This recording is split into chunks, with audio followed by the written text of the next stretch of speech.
और कांग्रेस पार्टी के 85 सभी नेतागण, पिता तुल्य बुजुर्गों, दोस्तों, साथियों, मैं तो एक ही बात कहना चाहूंगा कि आज भाई जितेंद्र हुड्डा जी ने हाथी में आकर के कांग्रेस पार्टी के अंदर जो जोश भरा है वो जोश अगले इलेक्शन तक खत्म नहीं होगा और आगे से हाथी से कांग्रेस का उम्मीदवार जीतेगा, चाहे वो नगर परिषद का चेयरमैन हो, चाहे एमएलए हो और चाहे एमपी हो।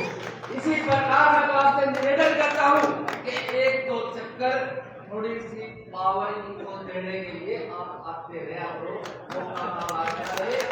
मैं आपको दिलाता हूँ कि हजारों की संख्या में आपने 29 तारीख को पहुंच करके आपका मान सम्मान बढ़ाएंगे और पूरे प्रदेश में जहाँ भी हमारी उठ बैठ है, जहाँ हमारे रिश्तेदार आना जाना है, सभी वर्करों का ये काम होना चाहिए कि ये नहीं कि हुड्डा साहब को शक्ल दिखा दे और अपना पार गई।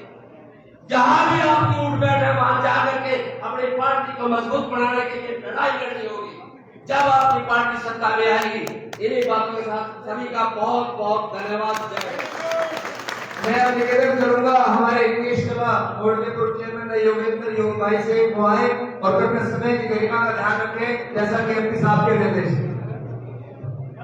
बहुत ही सामान्य युवा दिलों की धड़कन हमारे यहाँ भाई जितेंद्र हुड्डा जी, सांसद राज्यसभा व सम्मानित मंच, जिस प्रकार का जोश आज बहुत दिनों बाद हांसी के इन वर्करों में आया है।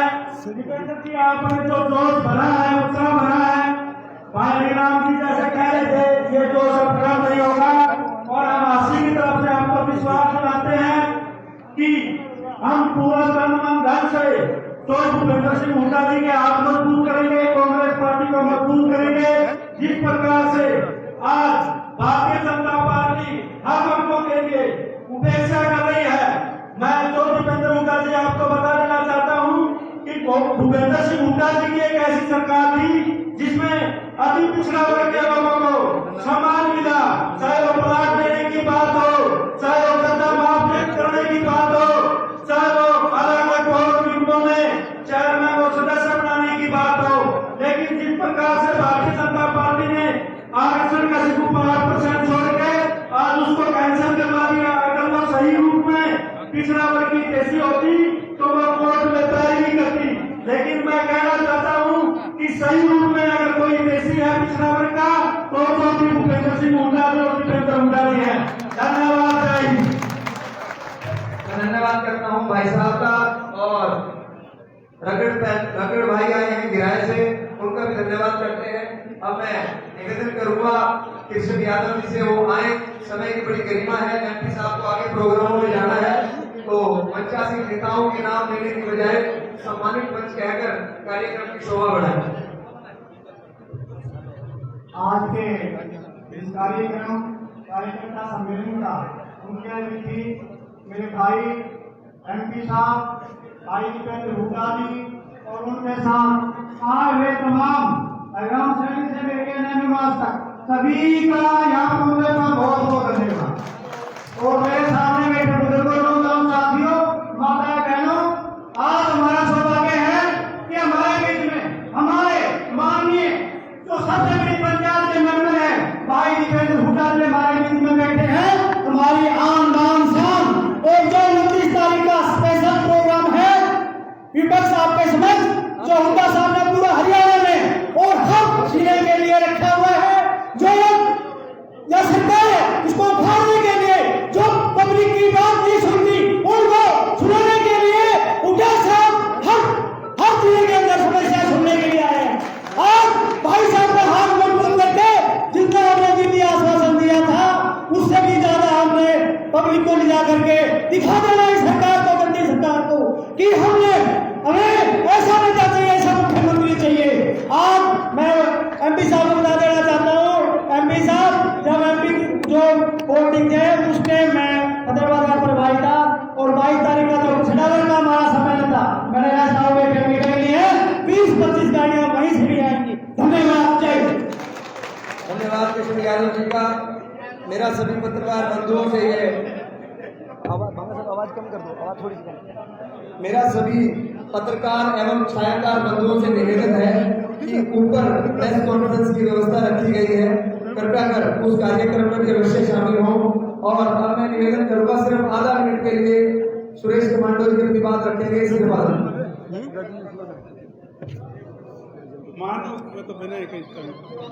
और सम्मान के लिए भाई दीपेंद्र जी राज्यसभा के सदस्य, स्टेज पर बैठे हुए तमाम नेतागण, बुजुर्गों, नौजवान साथियों, मातृशक्ति, उज्जवल भारत के जिन बच्चों, छायाकार व पत्रकार साथियों, सर्वप्रथम तो मैं भाई दीपेंद्र जी का समस्त आंसूवासियों की तरफ से हार्दिक अभिनंदन में स्वागत करता हूं।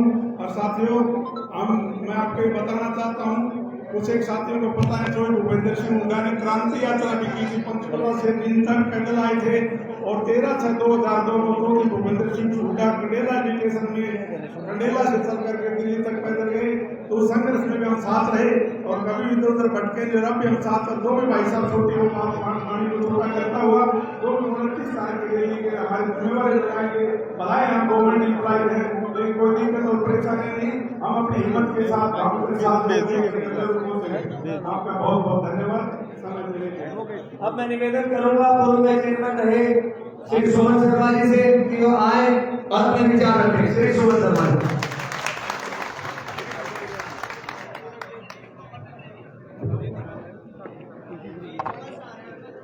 परम आदरणीय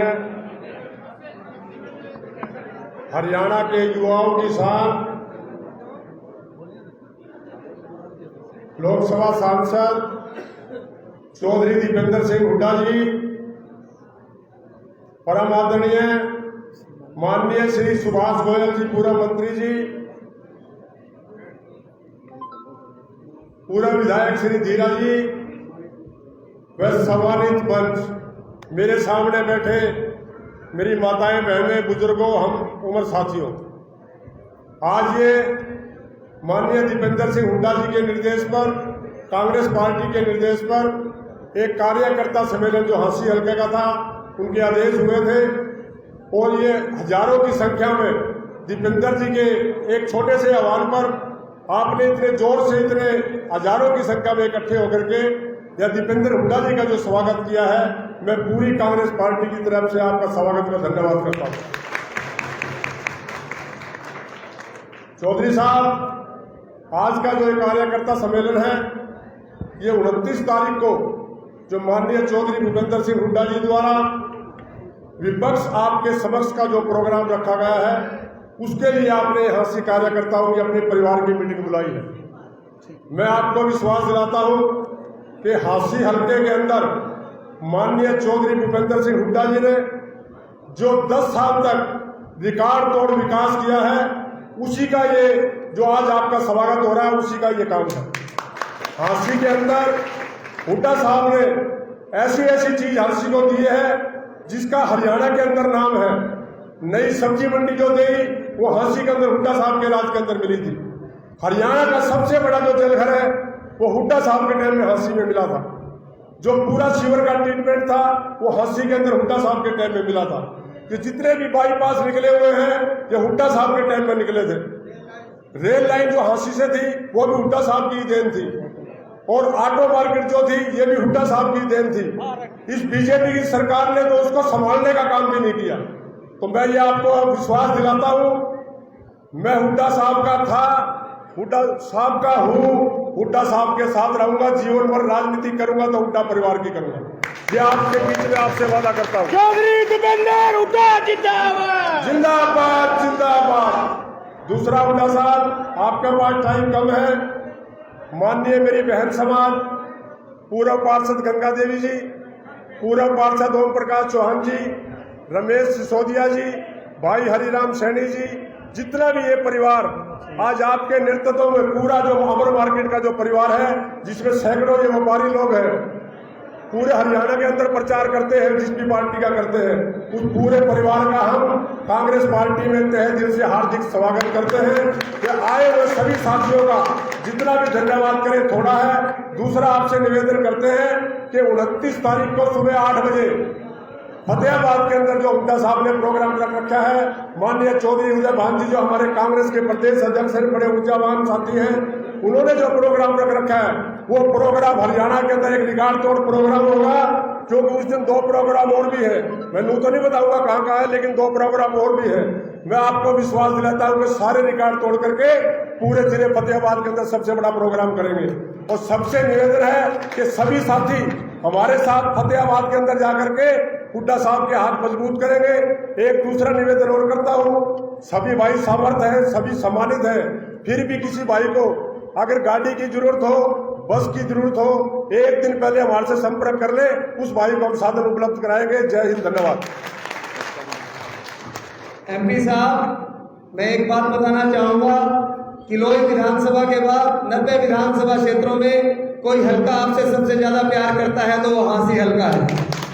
और आज का जो ये कार्यक्रम है ये किसी व्यक्ति विशेष का नहीं, हांसी हल्का के समस्त कांग्रेस कार्यकर्ताओं की तरफ से है, समस्त कांग्रेस के नेताओं की तरफ से है। इसके अंदर हांसी हल्का के समस्त कांग्रेस कार्यकर्ताओं की मेहनत है, तो मैं उन सभी का भी धन्यवाद करता हूं। अब मैं निवेदन करूंगा, पूर्व में मंत्री रहे हमारे आदरणीय बाबूजी श्री सुभाष गोयल जी आए और दो शब्द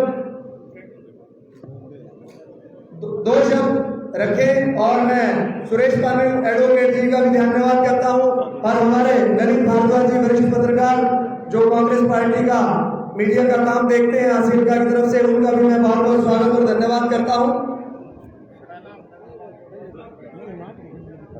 मैं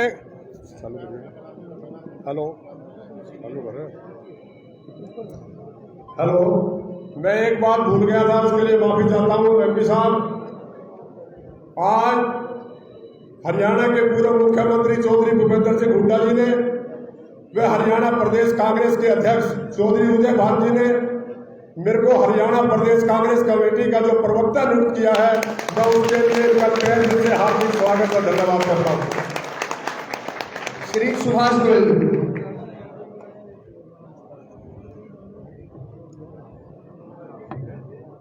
हांसी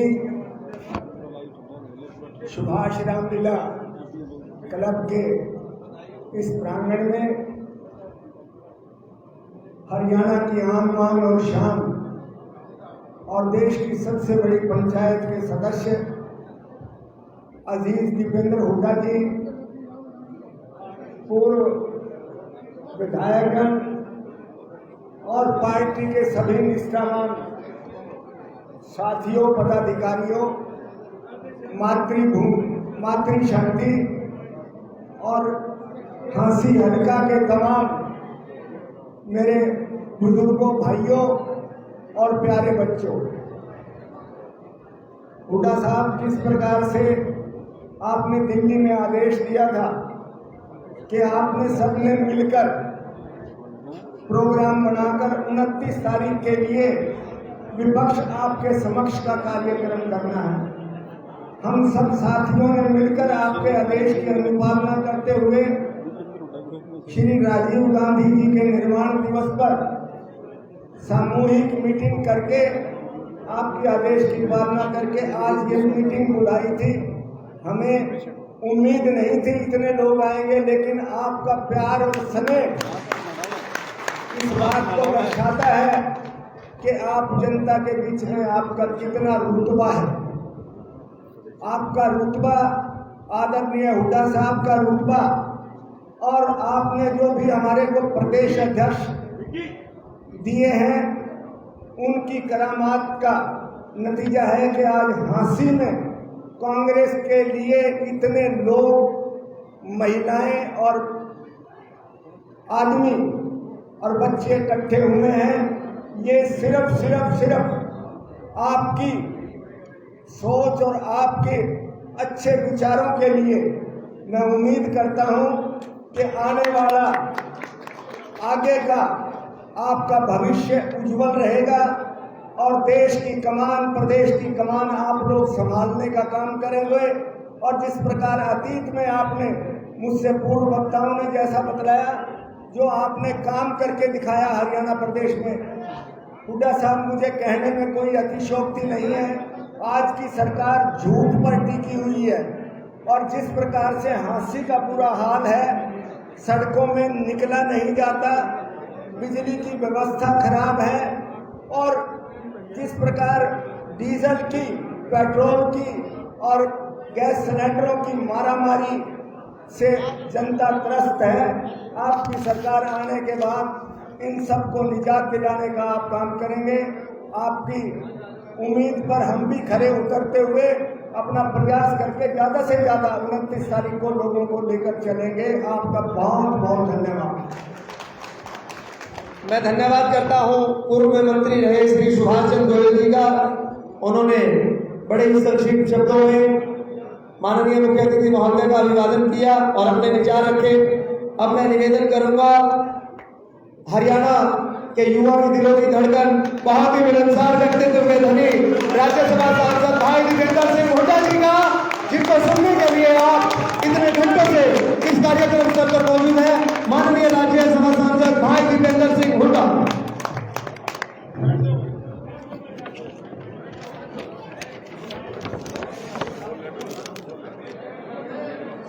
हमारे बीच में उपस्थित हमारे बहुत ही आदरणीय पूर्व मंत्री सुभाष गोयल जी, हमारे पूर्व विधायक नरेश सेलवाल जी, हमारे पूर्व विधायक रणदीप सिंह धीरा जी, हमारे बीच में हमारे पूर्व चेयरमैन हासी कमेटी के हमारे भाई सुमन शर्मा जी, हमारे यहाँ से उम्मीदवार रहे भाई ओम प्रकाश बंगाल जी, हमारे भाई धर्मवीर गोयल जी, राजेंद्र सूरा जी, छत्रपाल सोनी जी, तेलराम जागड़ा जी, योगेंद्र योगी जी, जय सिंह पाली जी, राजेंद्र ठाकुर जी, कृष्ण यादव जी, विजेंद्र हुड्डा जी, रमेश ससोदिया जी, रविंद्र मलिक जी, कमला देवी जी, हरिराम सैनी जी एमसी, सुरेश कमांडो जी, ओम प्रकाश चौहान जी, पूर्व पार्षद हमारे भाई मुकेश कासनिया जी, गंगा देवी जी, पूर्व पार्षद किरण मलिक जी,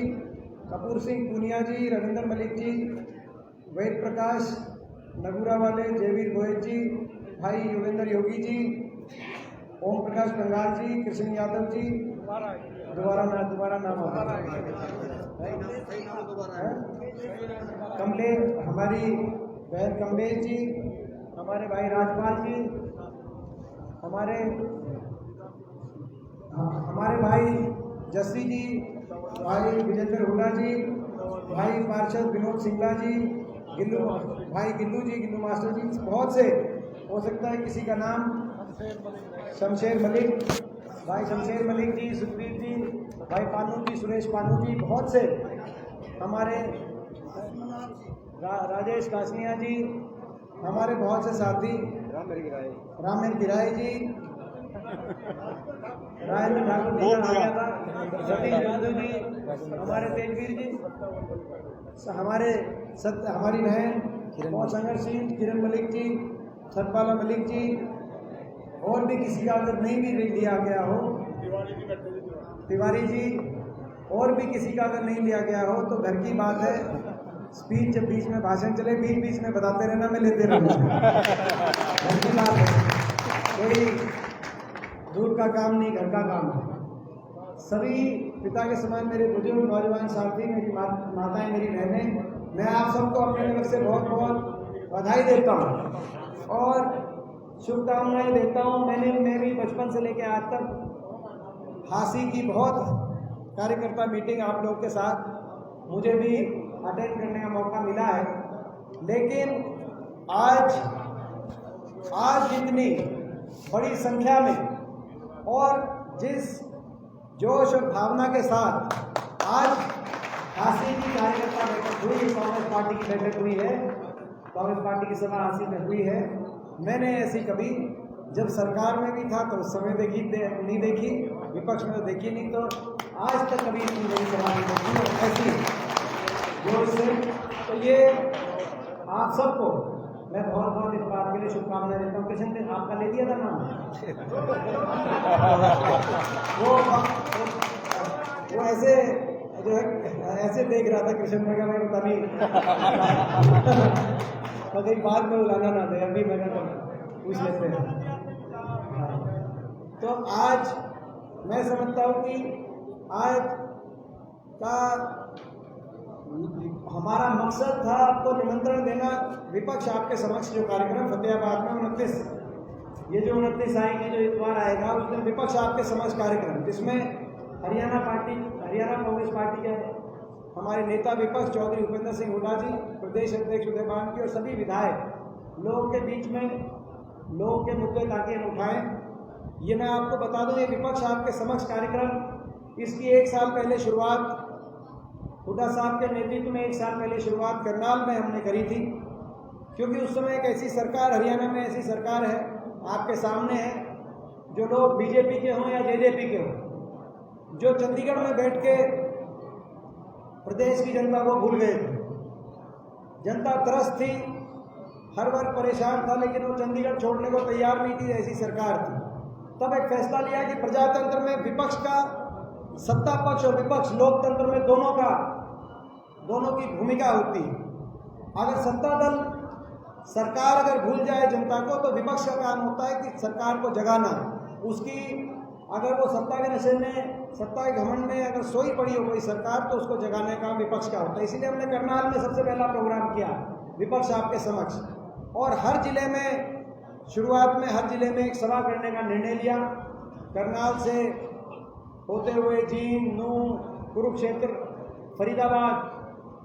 और ये बात देखी हमने कि जब करनाल में प्रोग्राम किया तो उसके अगले हफ्ते मुख्यमंत्री जी को करनाल में कार्यक्रम करना पड़ा। जब जींद में कार्यक्रम किया तो उसके अगले हफ्ते उप मुख्यमंत्री जी को उचाना में प्रोग्राम करना पड़ा। फरीदाबाद में हमने प्रोग्राम किया 1 मई को, ये जो 1 मई गई, अगले हफ्ते मुख्यमंत्री जी ने प्रोग्राम करना पड़ा फरीदाबाद। और अब हमने 29 तारीख की जब तारीख रखी सिरसा लोकसभा क्षेत्र में फतेहाबाद के अंदर, तो जब हमने प्रोग्राम रखा तो 29 को ही, उसी दिन सिरसा में ही मुख्यमंत्री जी ने प्रोग्राम रख दिया हुड्डा में, और डिप्टी सीएम दुष्यंत चौटाला जी ने प्रोग्राम रख दिया टोहाना में। तो उसी दिन, तो हम इसमें पत्रकार भाई मौजूद हैं, हम इसको अपनी सफलता मानते हैं और हमें संतुष्टि है कि कम से कम हमारे दबाव से जो लोग चंडीगढ़ में बैठ गए थे, जनता को भूल गए थे, उनको मजबूरी में जनता के बीच में आना पड़ता है। और ये भी हम कहना चाहते हैं पत्रकारों से कि पत्रकार भाइयों, आपके पास सरकारी इश्तिहार के बजट का बहुत दबाव रहता है, आप हमारी कम दिखाते हो। सरकार के पास बेहद बजट है, इनके पास 2 सरकारें हैं, हमारे पास नहीं है, लेकिन आप अपनी ड्यूटी पूरी करना। लेकिन 29 तारीख को जब तीनों रैलियां हो, जब 2 सरकारी रैली हो और एक जनता की रैली, विपक्ष की रैली हो, तो आप आधा घंटा उन दोनों रैली का लाइव टेलीकास्ट दिखाना, लेकिन आखिर में 1 मिनट हमारी रैली का भी नजारा दिखा देना। इसमें पता चल जाएगा आपको कि जन भावना कहाँ।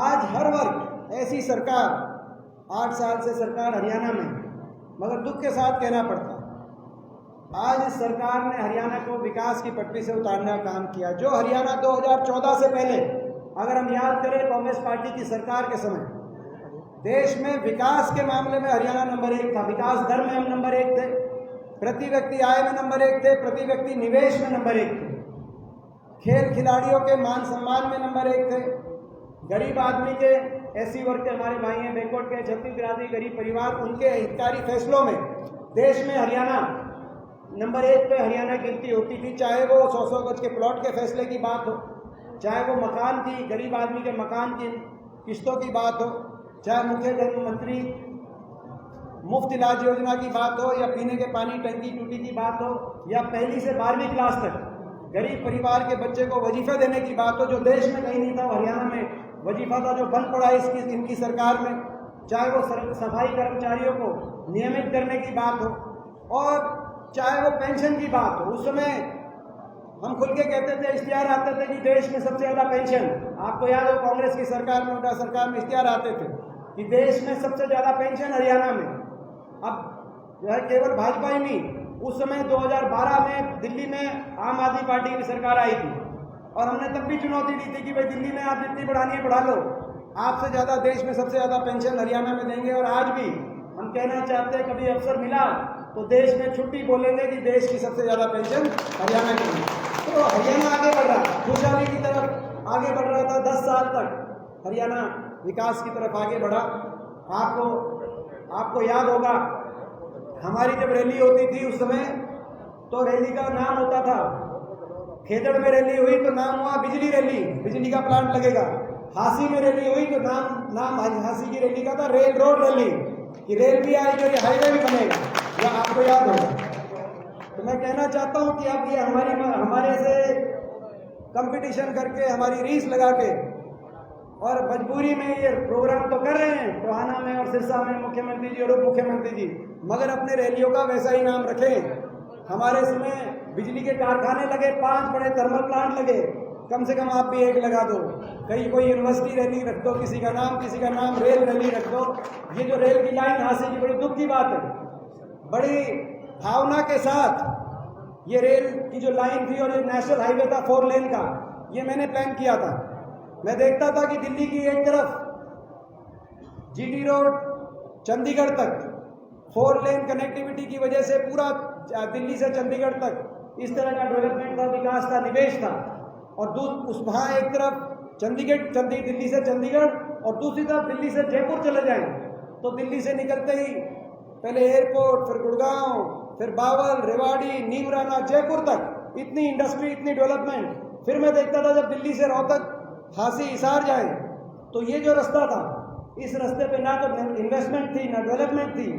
मैं जब दिल्ली से विकास चलता है तो वो चंडीगढ़ होके पंजाब चला जाता है, दिल्ली से गुड़गांव होके राजस्थान चला जाता है, फरीदाबाद दिल्ली से होकर मथुरा तक पहुंच जाता है। लेकिन रोहतक, हांसी, हिसार और सिरसा, ये जो दिल्ली हरियाणा का सबसे बड़ा हिस्सा है, इस रोड पे विकास क्यों नहीं होता? और यही इसी संकल्प के साथ ये 4 लेन, डबवाली तक 4 लेन का और 6 लेन का कनेक्टिविटी के हाईवे के साथ साथ ये जो रेल की लाइन, ताकि सीधी रेल की लाइन, ताकि हिसार से चलो 2 घंटे के अंदर जो है दिल्ली पहुंचो, ये रेल की लाइन। लेकिन दुख की बात तो ये है, बुलेट ट्रेन की बात करने वालों ने रेल की लाइन का, मैंने बड़ी मेहनत से इसका काम शुरू कराया 2012 में, 2022 में 10 साल हो गए जिन्होंने बुलेट ट्रेन की बात तो करी, मगर एक रेल की लाइन हांसी से लेकर रोहतक तक अभी तक पहुंचा नहीं पाए। दूसरी बात,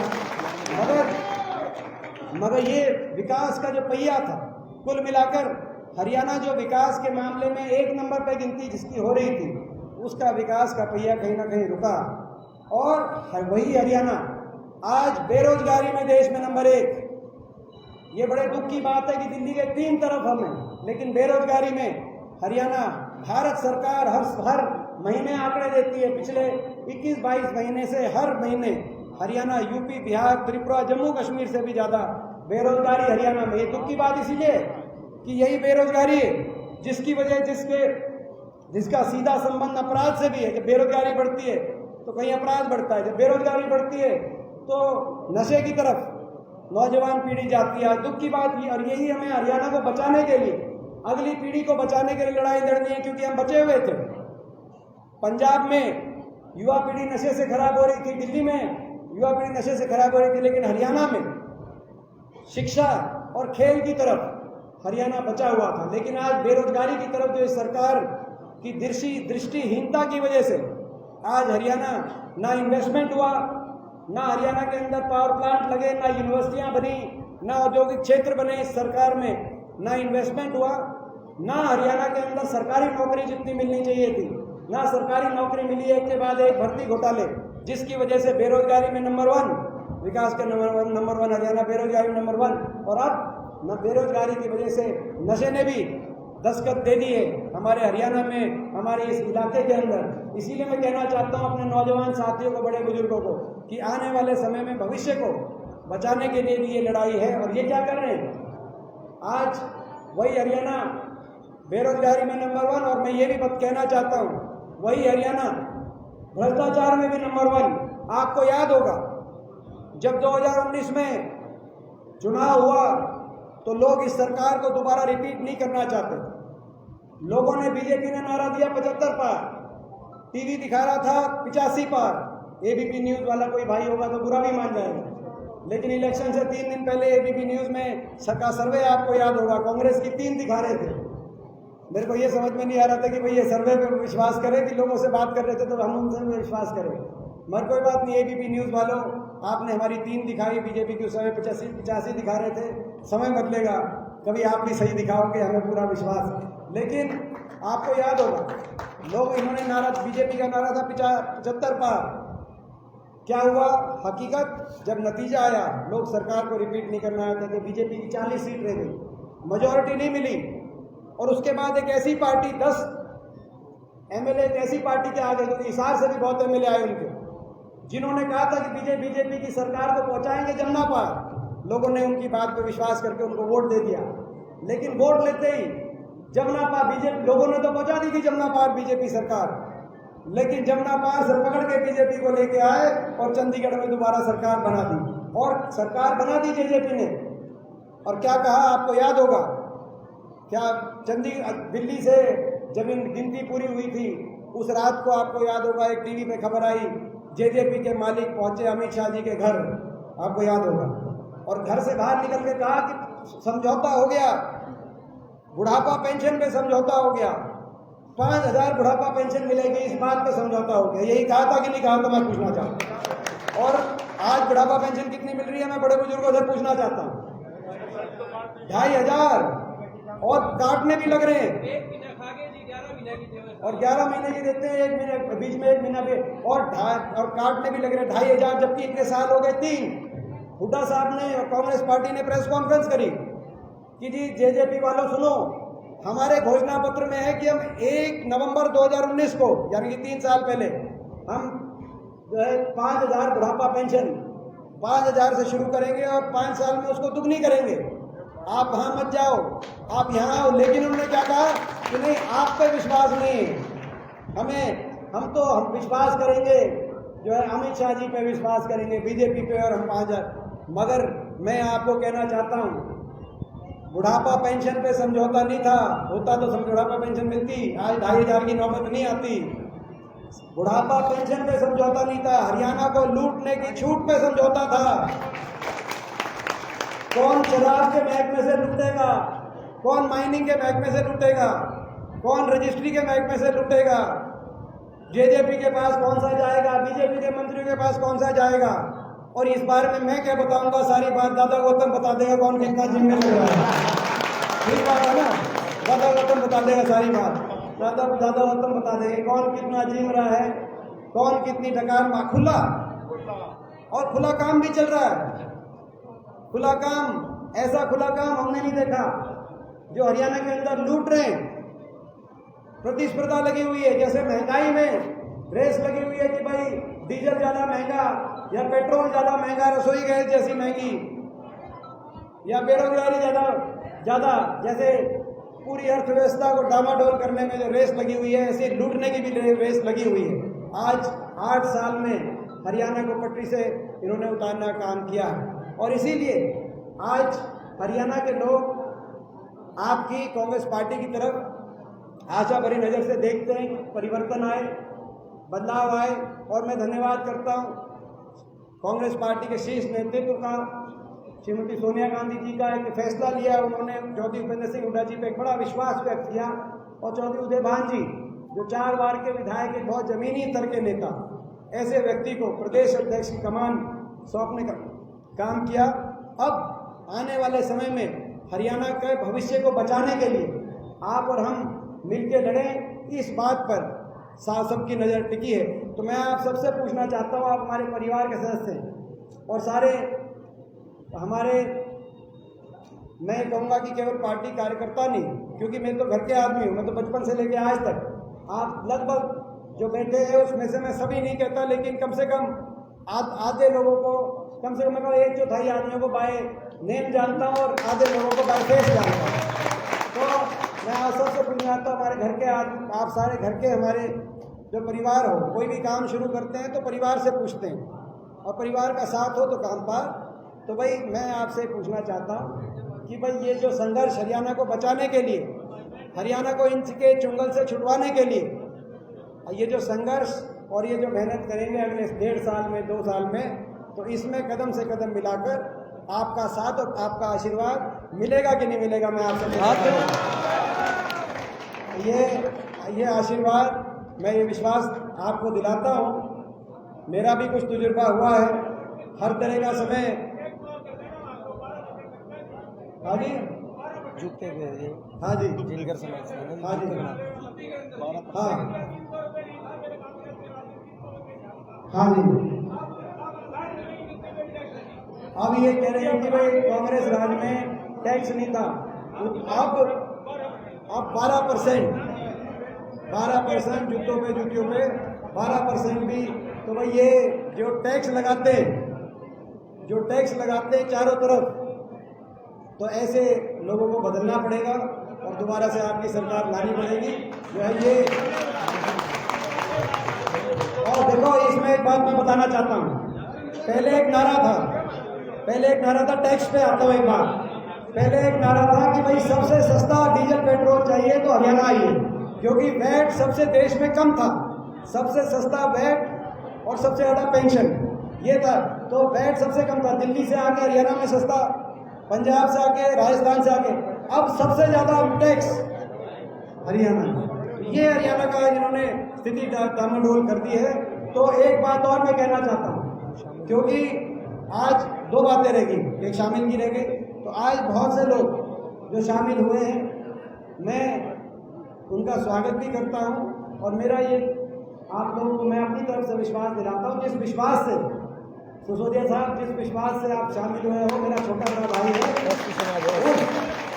जिस विश्वास से सिसोदिया साहब आप शामिल हुए हो, उस विश्वास को ये मेरी जिम्मेदारी है कभी कमजोर नहीं पड़ने दूंगा। आज आपने हाथ पकड़ा है, आप छुड़वा नहीं पाओगे ना कोई।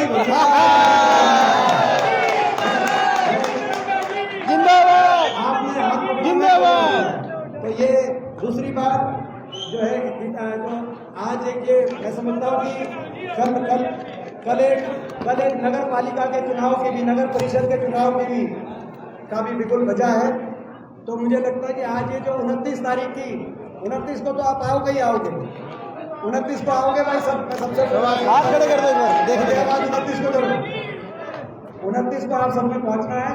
तो 29 के लिए तो आज है ही हमारी तैयारी, लेकिन साथ के साथ जो नगर परिषद का जो इलेक्शन का बिगुल बजा है, आज मैं समझता हूँ हासी में उसका भी बिगुल बजाने का काम इस सभा से हुआ है। तो आपको मैं एडवांस में उसकी शुभकामनाएं देता हूँ। इस शब्दों के साथ आप सबका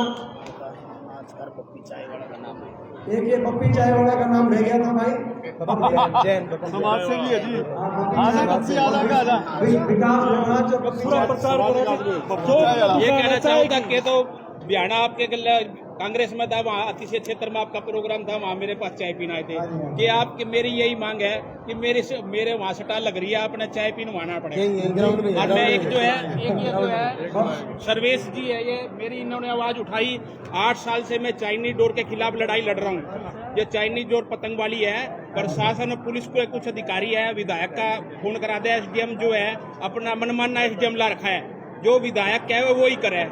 अगर चोर ने, बहुत बुरा हाल है यहाँ का, आप देखोगे कि खुद यहाँ सड़क कोई सी भी आ जाओ सारी टूटी पड़ी है। विकास के नाम से या काली देवी रोड पे श्री राम लैब से दिल्ली सैंपल चेक करवाए, वो फैल आए।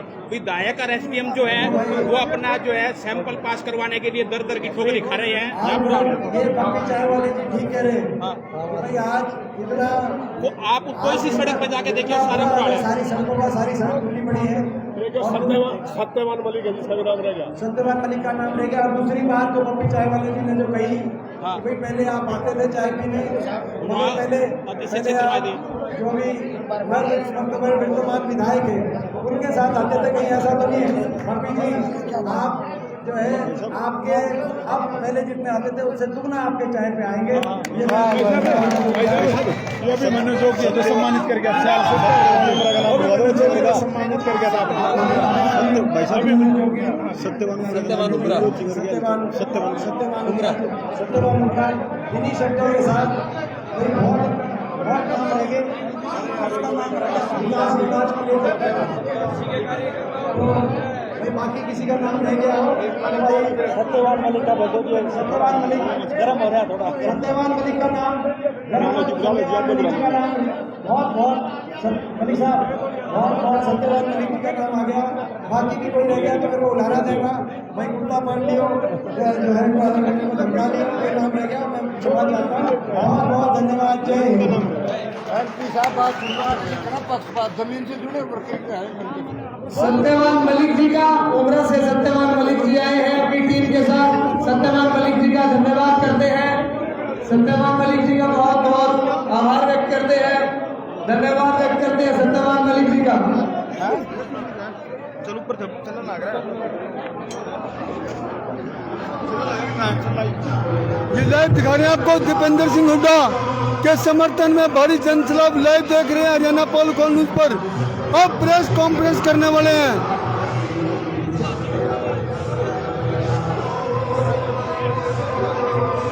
कार्यकर्ताओं से मुलाकात कर रहे हैं दीपेंद्र सिंह हुड्डा। ये लाइव तस्वीर आप हरियाणा पोल न्यूज पर देख रहे हैं। सभी से अपील है जो भी वीडियो को देख रहे हैं वीडियो को शेयर कर दे। ये लाइव तस्वीर दिखाई जा रही है हरियाणा पोल न्यूज पर। पत्रकार सम्मेलन होगा, आज हसियाड़ा में तोड़ पाड़। ये आप लाइव तस्वीर देख रहे हैं सांसद दीपेंद्र सिंह हुड्डा। क्या कहना है बताओ? आपका बहुत बहुत धन्यवाद ललित जी। ये विजेंद्र हुड्डा जी है दीपेंद्र हुड्डा के स्पेशल यानी कि संघर्ष के साथी है। आज कैसा लग रहा है आपको हादसे में? हादसे में मैंने मेरी जिंदगी में पहली बार इतनी पब्लिक देखी किसी कार्यकर्ता मीटिंग में। इसलिए ललित जी आपके चैनल से मैं सभी आसीवासियों का बहुत बहुत धन्यवाद करता हूँ। आसी में मुझे लगता है कि कांग्रेस पार्टी की बाहर सी आ गई है। धन्यवाद। तो आप कितने वर्कर लेके जाओगे फतेहाबाद में? फतेहाबाद जाता है कि विजेंद्र हुड्डा के पास एक युवाओं की बड़ी फौज है। हम सभी साथी जाएंगे और लबालब होकर के जाएंगे। धन्यवाद ललित जी। दिखा रहे हैं आपको लगातार 24 ये लाइव तस्वीर आपको दिखा रहे हैं हरियाणा पोल न्यूज में। सभी से अपील है कि वीडियो को शेयर कर दे। ये सांसद दीपेंद्र सिंह हुड्डा की जो वर्करों से मुलाकात कर रहे हैं। अभी प्रेस कॉन्फ्रेंस को भी संबोधित करेंगे, बड़े धमाके करेंगे, आज बड़ा खुलासा करेंगे आज दीपेंद्र सिंह हुड्डा। अब प्रेस कॉन्फ्रेंस होगी। जयसिंह पाली जी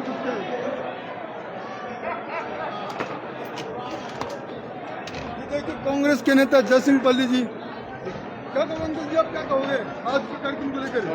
आज आसी के अंदर चौधरी भूपेंद्र सिंह हुड्डा ने खुद कहा है कि इतना बड़ा स्वागत हुआ है, आज तक पहले मेरा कभी नहीं हुआ। और सभी वर्करों ने जोर से लगा के काम किया है और सैकड़ों साथी हमारे साथ भी यहाँ रैली में आए हैं। वो जैसे हम घर से चले तो 300-400 वर्कर हमारे साथ चले। वो हमारे साथ बिल्कुल चौधरी भूपेंद्र सिंह हुड्डा के रहेंगे। और चैनत गांव की पंचायत ने फैसला कर लिया कि हम बीजेपी के वर्करों को गांव में नहीं घुसने देंगे। और पूछो क्या लग रहा है जो 29 तारीख को कार्यक्रम है फतेहाबाद का, उसमें कितनी भीड़ जाएगी हाँसी से? मतलब हुड्डा साहब कह रहे थे कि 3000 आदमी लाओ, आज मुझे विश्वास है कि 5000 कम से कम जाएंगे। और 5000 और मैं साथ लेके मेरे 500 आदमी लगाए थे, मैं 1000 आदमी लेके जाऊंगा। जयसिंह पाली को एक पुराना कार्यकर्ता कहा जाता है हुड्डा साहब की। मैं हुड्डा साहब के साथ संघर्ष का साथी हूं।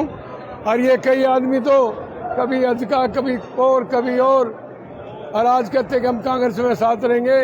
ऐसे वर्करों से हम अनुरोध करते हैं कि वो दीपेंद्र हुड्डा के साथ और भूपेंद्र हुड्डा के साथ रहें। कहीं लग नहीं रहा था हाईजैक की गई स्टेज को। ये छोटी बात है। मैं बोल रहा था उस टाइम भी लड़का बीच में नाम पढ़ने लग गया। मैं कह बात भाई ऐसे नहीं। हाँ वो नहीं। ये दिखा रहे हैं आपको कि कांग्रेस के राज्यसभा सांसद दीपेंद्र सिंह हुड्डा यहाँ वर्करों से मुलाकात कर रहे हैं। ये तस्वीर दिखा रहे हैं, काफी संख्या में भीड़ यहाँ पर है मौजूद है।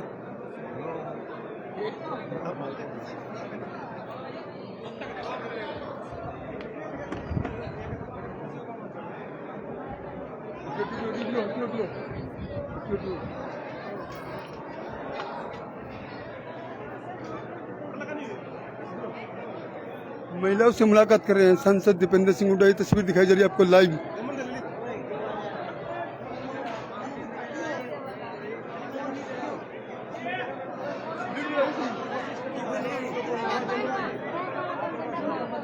कौन नहीं दे रहा है मेरे को बताओ, मैं कोशिश करता हूँ।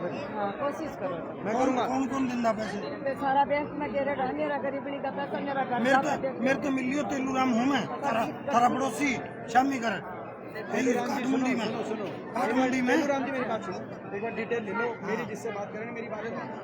ये आप लाइव तस्वीर देख रहे हैं कांग्रेस के राज्यसभा सांसद दीपेंद्र सिंह हुड्डा महिलाओं से बातचीत कर रहे हैं, उनकी समस्या को सुन रहे हैं, उनसे काफी देर से मुलाकात करिए। तस्वीर दिखाई जा रही है आपको लाइव हरियाणा पोल खोल न्यूज पर।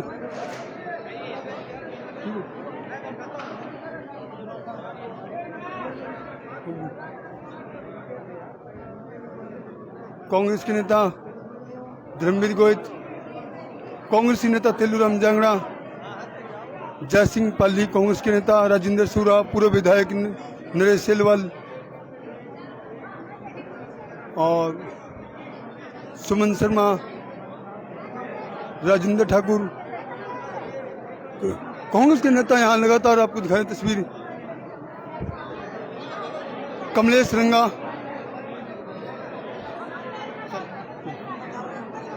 ये लाइव तस्वीर आप देख रहे हैं हरियाणा पोल खोल पर, सीधी तस्वीर दिखा रहे हैं आपको। आज महिलाओं की संख्या भी ज्यादा देखी गई, यहाँ पर काफी संख्या में महिलाओं की संख्या देखी गई।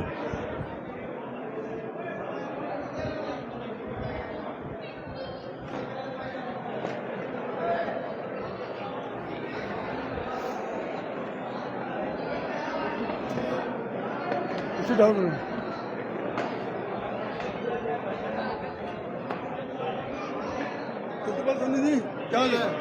बहुत बढ़िया आप कार्यक्रम, बहुत बढ़िया। आपके सभी दर्शकों को राम राम।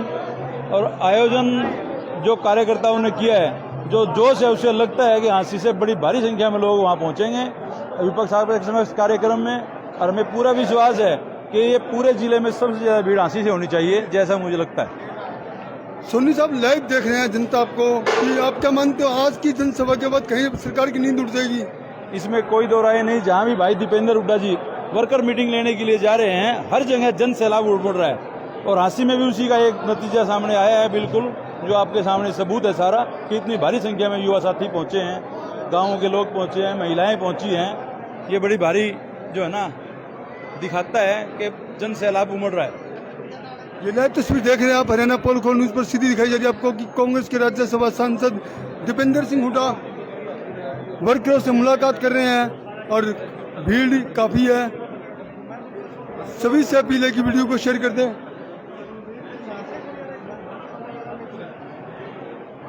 ये पन्नू साहब क्या कहोगे आपने? आप भी कांग्रेस क्या किस विषय में? कांग्रेस की अपनी मीटिंग है जो मतलब प्रदेश लेवल की 29 तारीख को फतेहाबाद में।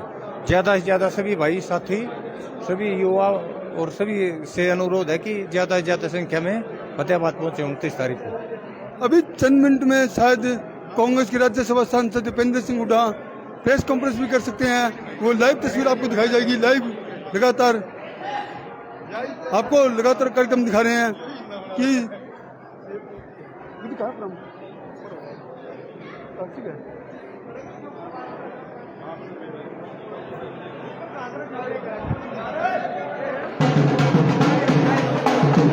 लाइव तस्वीर देख रहे हैं आप,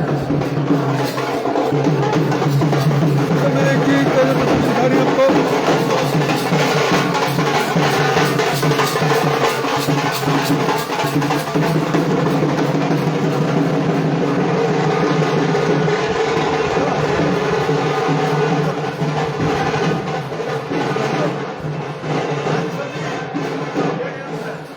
कांग्रेस के राज्यसभा सांसद दीपेंद्र सिंह हुड्डा की लाइव प्रेस कॉन्फ्रेंस आपको दिखाई जाएगी। सभी से अपील है कि वीडियो को शेयर करते हैं।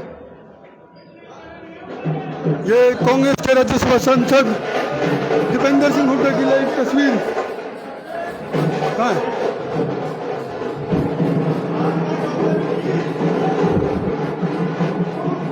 सभी से अपील है वीडियो को शेयर करते हैं।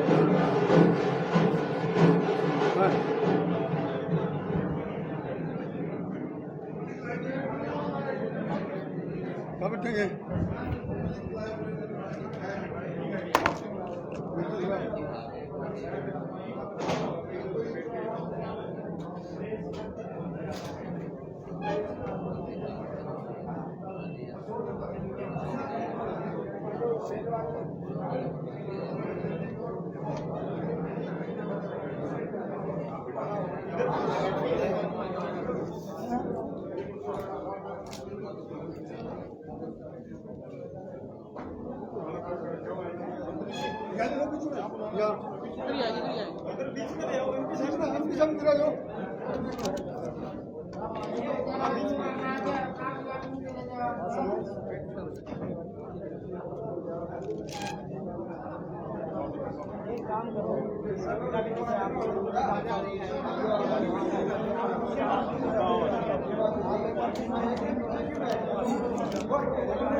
आपके साथ ही बैठूंगा, नहीं है।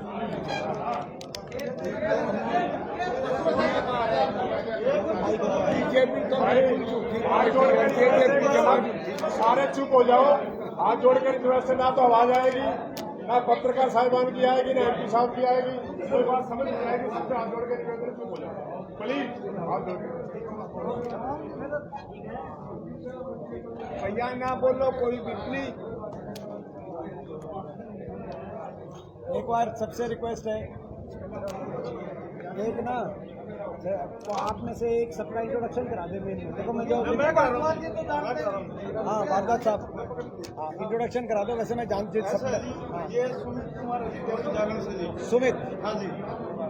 ये सर्वेश कुमार एक मनपुर से, ये साहिल इंडियन न्यूज से, नितिन सैनी MS1, राजीव बंसल जी, हंसी जवाब, जगत क्रांति, महावीर यादव हरिमुंगी से, अगले है महेश तेरिया अपना HN news channel, Mahesh Kumar तेरिया भी HN न्यूज चैनल जी। ये अपने शम्मी रंगा आशी लाइव से, ये सच कहूँ से है, मुकेश कुमार मिले थे डब्ल्यू स्टेशन पे। ठीक है मुकेश। हाँ ये अपना जी संचित मलिक पाठक से, मनमोहन शर्मा, अपना राहुल राजपूत है जी NH24 से जी। ये हो गया।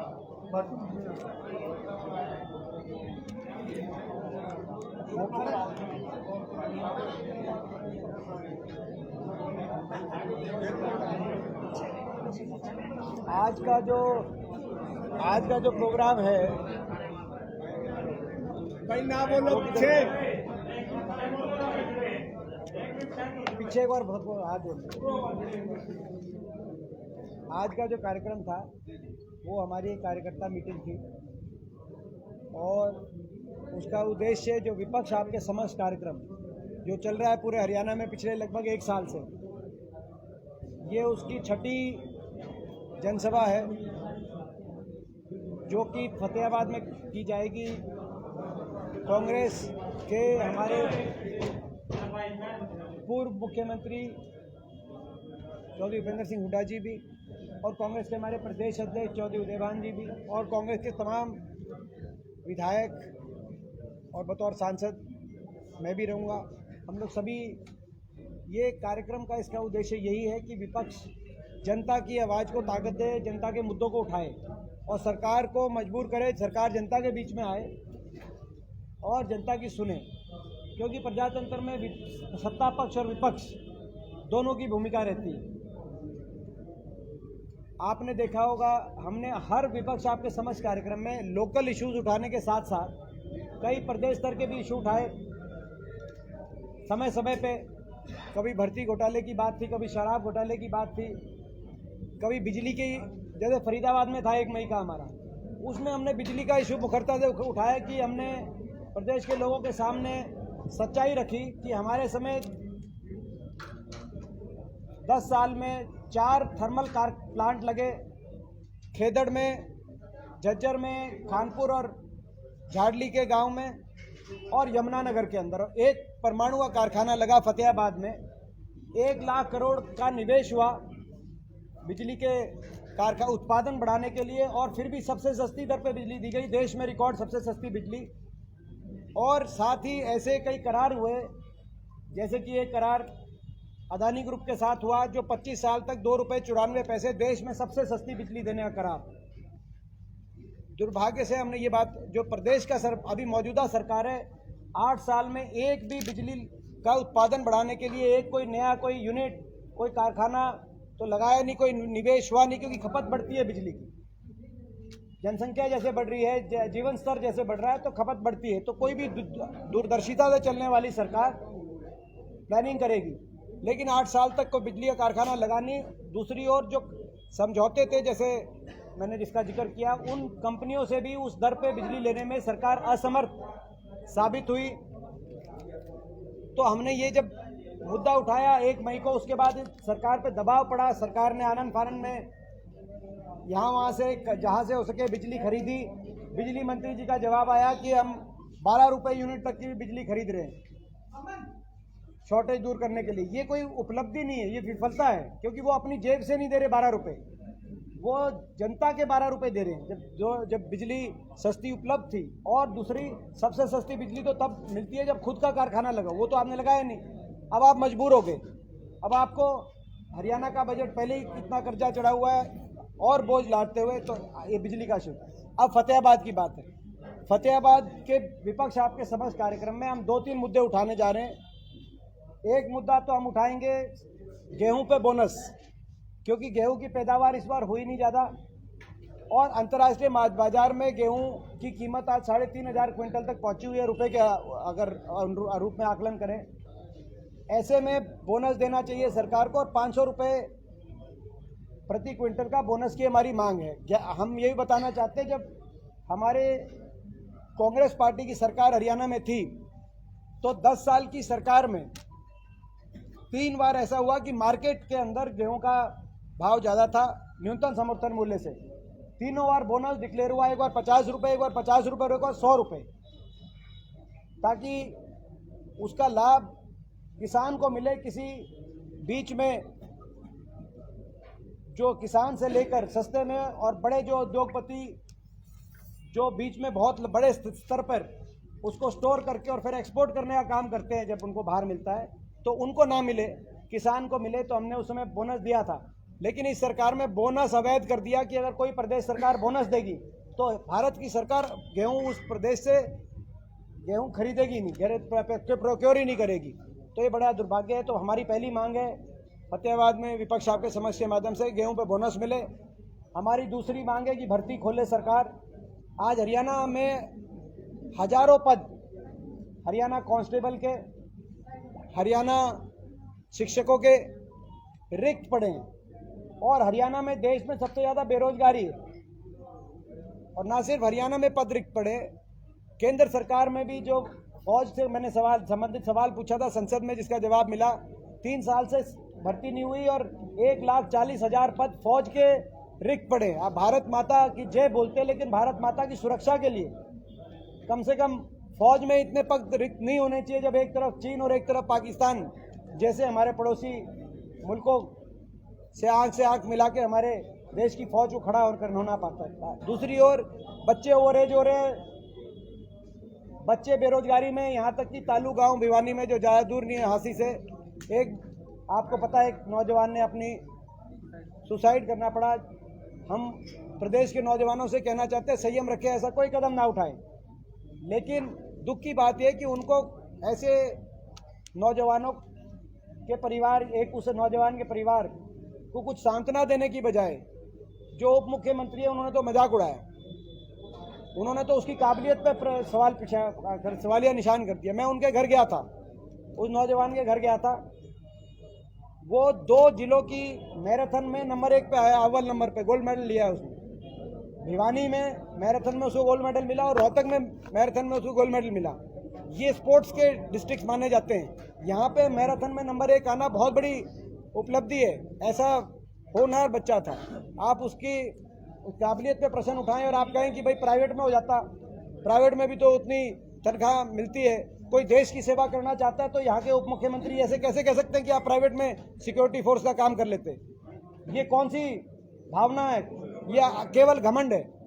तो खैर, हमारी दूसरी मांग है भर्ती खोलो। पहली मांग है बोनस दो, दूसरी मांग है भर्ती खोलो, और तीसरी मांग हमारी फतेहाबाद रैली में है 100-100 गज के प्लॉट की जो हमारी योजना थी जो बंद पड़ी है, उस योजना को दोबारा शुरू करे सरकार, जिसमें 3,94,000 परिवारों को 100-100 गज के प्लॉट मिले थे, एससी वर्ग के, बैकवर्ड के और क्षत्रिय बिरादरी के गरीब परिवार। अब वो योजना ना तो आगे आवंटित हुए प्लॉट, हमारे सरकार बदलते ही वो SC-BC की जो स्कीम थी उसको बंद कर दिया। लगभग 7.5 लाख परिवार ऐसे थे जो चयनित थे, उनको मिलने थे 100 गज के प्लॉट, लेकिन सरकार ने आते ही बंद कर दिया। दूसरी ओर वो जो जहाँ प्लॉट्स बने थे, जो कॉलोनीज थी, उन कॉलोनीज में ना कोई मूलभूत विकास का कार्य हुआ है सरकार में। उन्हीं कॉलोनीज का विकास होना था महात्मा गांधी बस्ती योजना के आधार पे, लेकिन वहाँ पे 1 रुपए का बजट भी आया नहीं। तो ये हमारी 3 मांगे प्रमुखता से हैं, बाकी हम लोकल इशू उठाएंगे। सर एक प्रश्न है आपसे मांगे। तो ये हमारा विपक्ष आपके समक्ष फतेहाबाद है। माइक इन्होंने रखा नहीं, सुमन जी ने मेरा गला आज पक्का। सर आप बताएं, जमहूरियत के अंदर वोट की चोट सबसे बड़ी होती है। अब छोटी निकायों के चुनाव, उसमें कांग्रेस क्यों अपने आप को बैकफ्लैश में लेके जा रही है, क्यों फ्रंट फुट पे आती है, सिंबल पे चुनाव क्यों नहीं लड़ रही? देखिए, अभी फैसला परसों 26 तारीख को एक मीटिंग है हमारी कांग्रेस पार्टी की, उसमें मीटिंग में मिल बैठ के इसका फैसला किया जाएगा।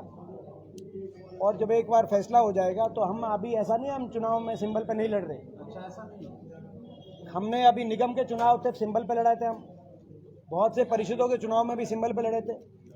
अब एक केस बाय केस किया था हमने फैसला पिछली बार का चुनाव, जब आपको याद होगा। इस बार केस बाय केस करते हैं या हर पे लड़ते हैं, पालिकाओं पे, परिषदों पे। इस मामले में हमारी बैठक है परसों 26 तारीख को, और उसमें फैसला लिया जाएगा। पहले भी होता है कि निगम में कई बार सपोर्टेड कैंडिडेट उतारे गए थे, सपोर्ट करते हैं, सिंबल नहीं दे रहे हैं। तो ऐसा भी हो सकता है कि आप सिंबल नहीं देके सपोर्ट करें किसी कैंडिडेट को। पिछली बार हमने सपोर्ट किए थे कई कैंडिडेट्स चेयरमैन के लिए। चंडीगढ़ में क्या आशंका हुआ था? आपके कैंडिडेट तो भागे थे चंडीगढ़ में, मेयर जो बना, तो आप तो देखो, इसमें क्या है, हम अब हरियाणा की बात करें, देश में अलग अलग प्रदेश है नहीं, मगर वो उसकी हरियाणा विधानसभा में वहाँ से विधायक नहीं आते।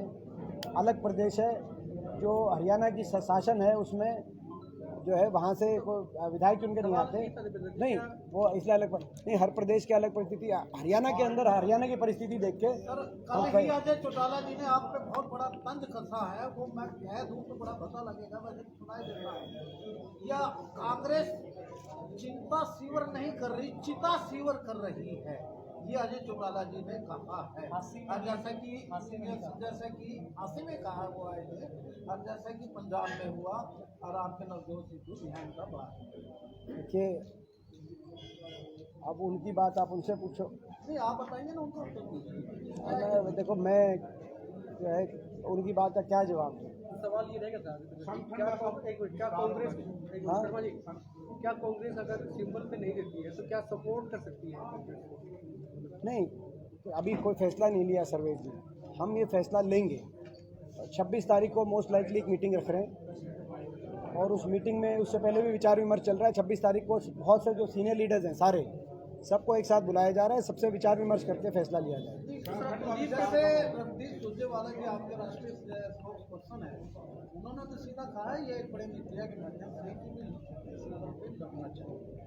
तो आप राज्यसभा के सांसद हैं, तो नेतृत्व करते हैं, आप आपकी क्या इंटरनल फीलिंग्स, आपकी क्या?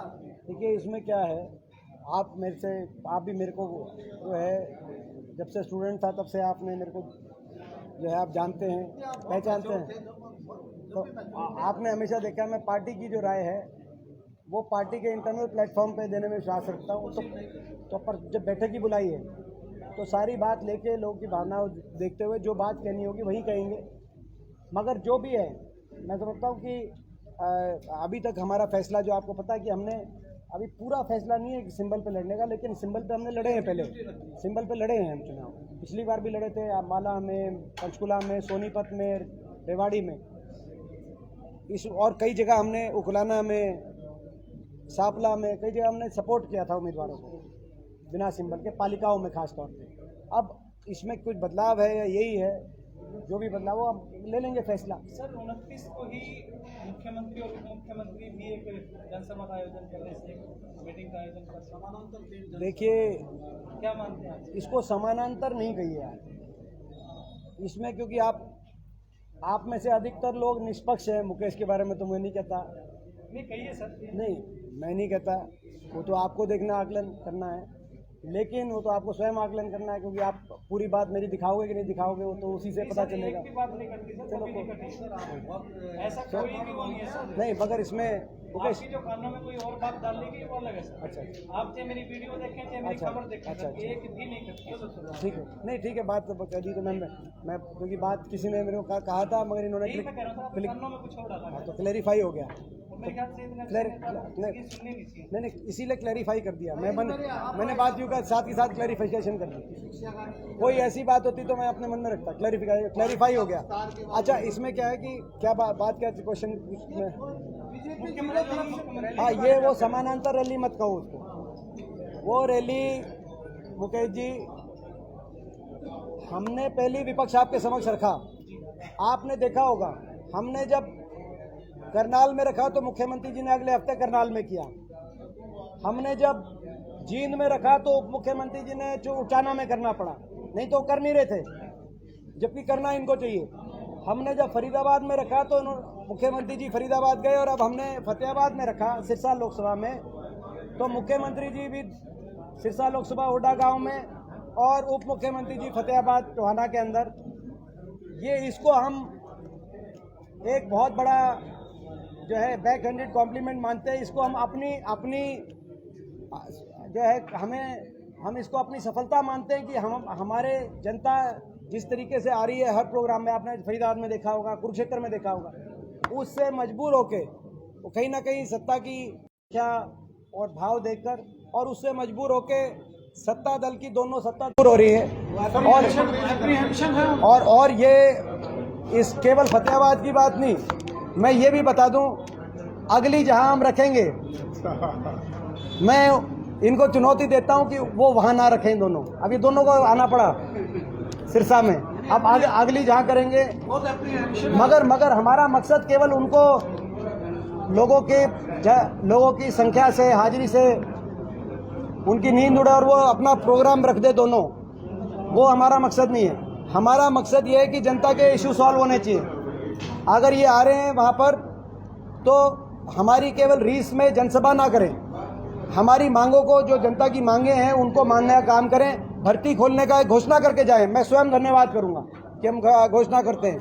गेहूं पे बोनस की घोषणा करके जाएं, 100 गज के प्लॉट की हमारी योजना को आगे बढ़ाने का कह के जाएं। जनहित में जो हम मुद्दे उठा रहे हैं उनमें जनता को राहत देने के लिए कुछ घोषणा करें तो हम अपनी असली सफलता मानेंगे। ये अधूरी सफलता है, हम इसको सफलता मान रहे हैं लेकिन ये अधूरी सफलता है। भूपेंद्र जी, 8 पूर्व विधायक आपकी पार्टी में अभी शामिल हुए, इलेक्शन हुआ है और बिना सशर्त हुआ है, इससे पार्टी में कितना बल और कितना सत्ता, इसमें निस्संदेह इससे पार्टी में कहीं ना कहीं जो है मजबूती मिलेगी, क्योंकि ये सभी अपने अपने क्षेत्र में और अपने अपने कार्य क्षेत्र की बात हो, अपने वर्ग की बात हो, इनका सबका एक अपना प्रभाव है, सारे प्रभावशाली लोग हैं। इससे कांग्रेस पार्टी को ताकत मिली। दीपेंद्र जी, कुलदीप जी कहीं नाराज दिखाई दे रहे हैं पार्टी से। देखिए, कांग्रेस पार्टी, ये कांग्रेस शीर्ष नेतृत्व का भी, हमारे प्रदेश में हमारे पूर्व मुख्यमंत्री हुड्डा साहब का भी और प्रदेश अध्यक्ष उदय भान जी का भी ये प्रयास है कि कांग्रेस सभी को मान सम्मान देकर सभी को साथ लेकर चले। सभी का कांग्रेस में एक स्थान है, सभी की एक साख है, सबको साथ लेकर चलने का हमारा प्रयास है। ये अगले 2 से 3 महीने में। तो इसके अंदर पुराने कार्यकर्ता आगे बढ़ाएंगे। देखो, दोनों ही चीज़ें चलती हैं। पुरानों को भी मान सम्मान बिना दिए कोई पार्टी आगे नहीं बढ़ सकती, मगर बहुत से यूथ हैं जो युवा कांग्रेस में भी पीछे चुनाव भी हुए थे। और सरकार तो शिक्षा नीति को प्राइवेट कर रही है, उसके बारे में क्या? ये अभी आखिरी में शिक्षा नीति पे बोल लेता हूँ, उसके बाद गला, क्योंकि अगली बार बहुत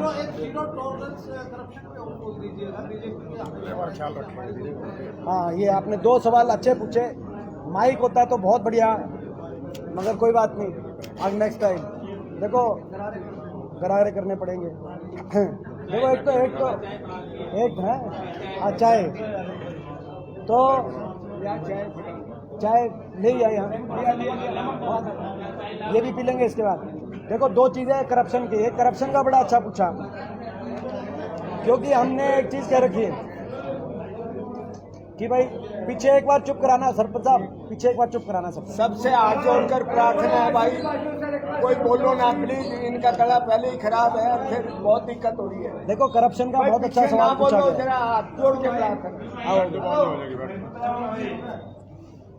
क्योंकि ये केवल विपक्ष कहे, हम तो कहे, हमने तो एक बात स्पष्ट रूप से कह रहे हैं कि ये कोई 5,000 रुपये बुढ़ापा पेंशन के समझौते पे जेजेपी ने समर्थन नहीं दिया था। एक दूसरे को लूट की छूट हरियाणा में करने पे समझौता दिया था, लूट की छूट का समझौता था। भाई शराब का महकमा किसके पास है, कैसे लूटें, रजिस्ट्री का महकमा किसके पास है, कैसे लूटें, एयरपोर्ट का महकमा किसके पास है, कौन वहाँ पे किले खरीदेगा, कौन, ये लूट की छूट का एक समझौता था। माइनिंग का महकमा कौन से मंत्री की बीजेपी के पास है कि जेजेपी के पास है, ये हम नहीं कह रहे, कोर्ट कह रहे हैं माइनिंग में, ये हम नहीं कह रहे।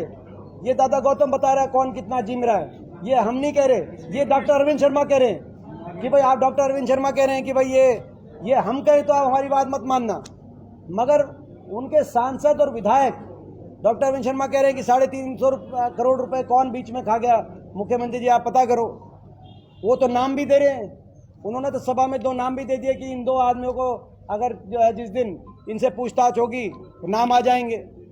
नाम रोहतक की जनता तो जानती है, प्रदेश की जनता भी जानती है, और उससे नहीं, कहने का मतलब ये है, ये लूट की छूट के समझौते पे सरकार चल रही है। इसीलिए आज हरियाणा बेरोजगारी में नंबर 1 पहुंच गया है। हरियाणा में कोई ना इंडस्ट्री लगी, ना कोई दूरदृष्टि था, कोई काम हुआ, नंबर 1।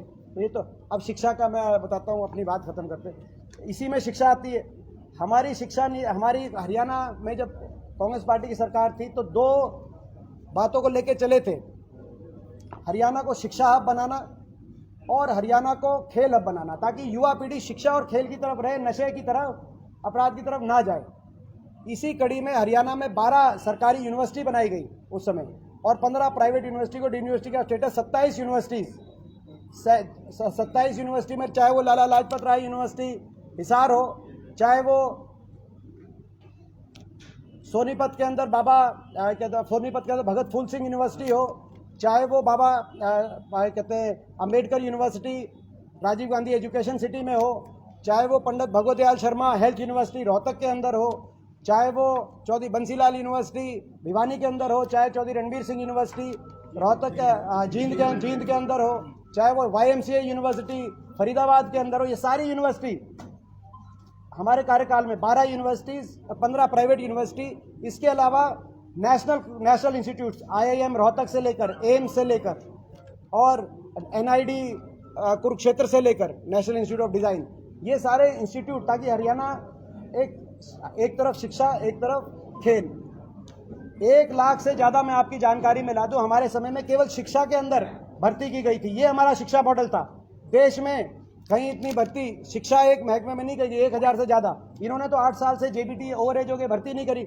ये सर दुर्भाग्य की बात यह है कि आज वो जो हरियाणा जो शिक्षा और खेल का हब बनता था, उस हरियाणा में खिलाड़ियों को सड़क पे आना पड़ रहा है अपने वो पिछली सरकार की नीतियों के लिए, और बच्चों को सड़क पे आना पड़ रहा है अपने स्कूलों की हालत को सुधारने के लिए। ये इनकी शिक्षा नीति, और इसीलिए और जो स्थिति है वो मेरे को बताने की जरूरत नहीं भाई, कोई तो कारण हो रहा होगा, कोई। आप मैं कह रहा हूं कि ये छोटी विफलता नहीं है। बेरोजगारी में देश में सबसे सारे प्रदेशों को पीछे छोड़ना बहुत बड़ी मतलब ये, मैं इसको विफलता कहूँ या मैं सार्कास्टिक तरीके से कहूँगा, इसको दूसरी तरीके, ये कोई साधारण उपलब्धि नहीं है ये। आखिरी सवाल ये था कि अभी, मगर अब मेरा गला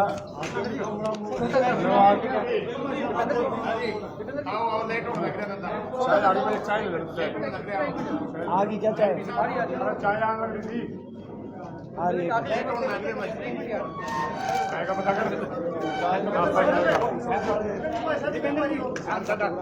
माफी दे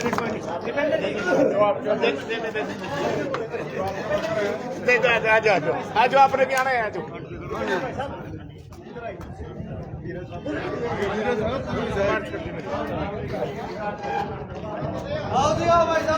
लाइव तस्वीर देख रहे थे हरियाणा पोल कॉन्फ्रेंस पे, ये धीरा है पूरे विधायक बरवाड़ा से। एमपी साहब ने लेकर जा रहे हो, हिसार में प्रोग्राम है एमपी साहब के, और उसके बाद मैं माफी चाहूंगा थोड़ा, हिसार जा रहे हैं अब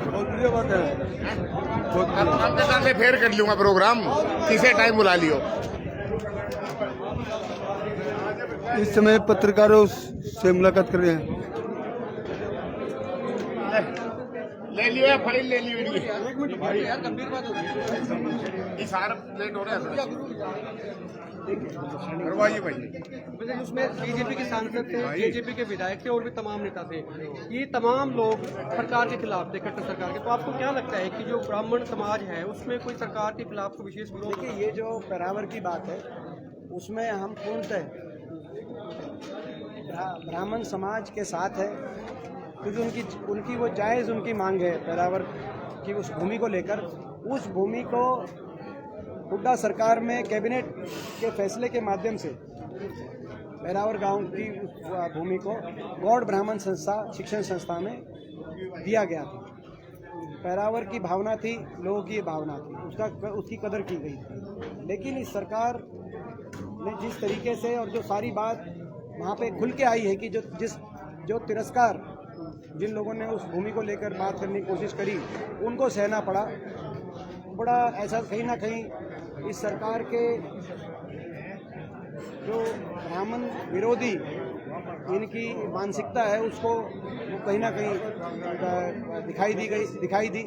जिस तरीके से अगर आप उस पंचायत में देखेंगे तो इन्हीं के जनप्रतिनिधि, चाहे वो दादा गौतम हो चाहे वो डॉक्टर अरविंद शर्मा हो, उन्होंने जो सारी बातें बताई कि सरकार कैसे चल रही है और कैसी अनदेखी का सामना करना पड़ रहा है, तो ऐसा नहीं होना चाहिए। कहीं ना कहीं इसमें सरकार को जवाब भी देना चाहिए और जल्दी से उसमें निर्णय लेना चाहिए और वो ज़मीन पूरी तरह गौड़ ब्राह्मण संस्था को तुरंत देनी चाहिए। साथ ही कोई जो है कोई ऐसे शब्द जहाँ बोले गए, हम उस शब्दों की का तो नहीं समर्थन करते। जो हल्के शब्दों का प्रयोग किया गया कुछ जनप्रतिनिधियों द्वारा, चाहे वो डॉक्टर अरविंद शर्मा जी हों, उन्होंने जो हल्के शब्द बोले उस मीटिंग में, वो तो स्वीकार्य नहीं है। लेकिन जो बात की कि भाई इतना भारी अनदेखी का सामना करना पड़ रहा है जनप्रतिनिधियों को, वो मैं समझता हूं। सिर्फ ये कह रहे थे कि ये लोग बाहर बोलते हैं, सरकार के अंदर रहते हुए नहीं बोलते। सरकार का विरोध तो करते हैं लेकिन बाहर करते हैं, अंदर नहीं करते। हाँ, और वो यू टर्न भी लेके जो मेरे जानकारी में आया, तो अब क्या उस बारे में तो वो जवाब दें।